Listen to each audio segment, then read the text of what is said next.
wanita cantik ini eh, perawakannya ya maaf perawakannya itu bodinya bagus, wajahnya putih cantik, kulitnya mulus, dan ada tahi lalat di pipi kirinya kayak Megawati. Back dengan Niangas, konten horor dari channel Arca dan Ivo. Tentunya lama sekali ya, setelah berbulan-bulan kita nggak rekaman.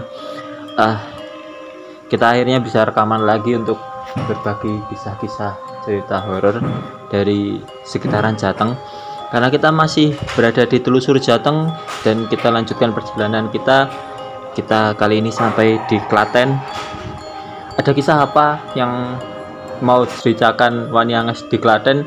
Silahkan disiapkan dulu cemilannya, minumannya, kopinya, apapun itu silahkan disiapkan dulu karena ceritanya akan mulai saat lagi. Ya, diceritakan tentang kisah asmara ya, bisa dibilang seperti itu, kisah asmara antara pemuda dan wanita cantik yang ada di Klaten. Nah, ceritanya ini dimulai dari si pemuda yang kebetulan dia pindah kerja dan ditugaskan di Klaten.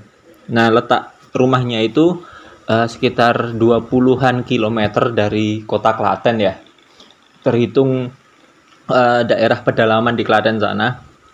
Nah, di suatu hari dia sedang suntuk gitu, jalan-jalan malam hari, keliling-keliling di daerahnya.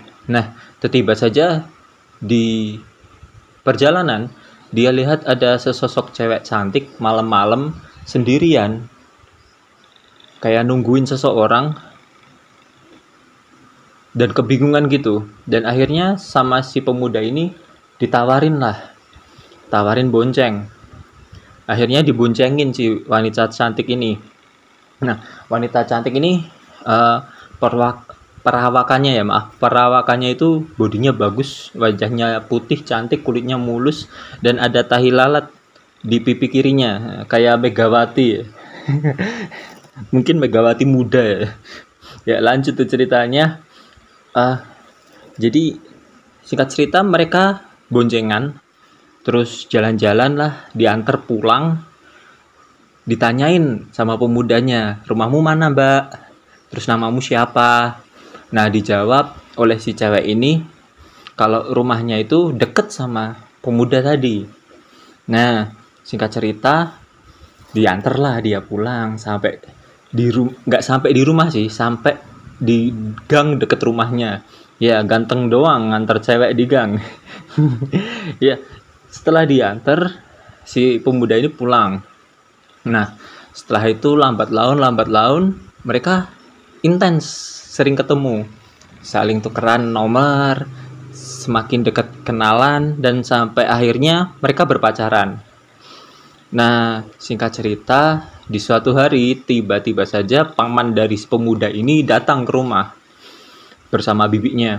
Nah, karena si pemuda tadi yang pulang kerja mengetahui pamannya, bibinya ada di rumah, terus bapaknya sama ibunya itu kok kondisinya sedih. Ibunya bahkan sampai menangis. Ini kenapa? Bertanya-tanya.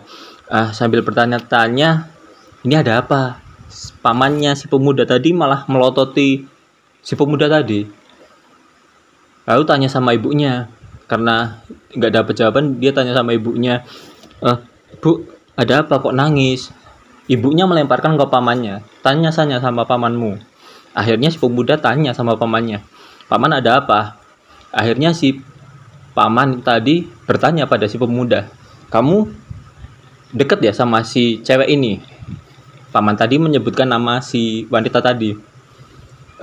Sontak si pemuda kaget. Tahu dari mana paman dengan wanita ini?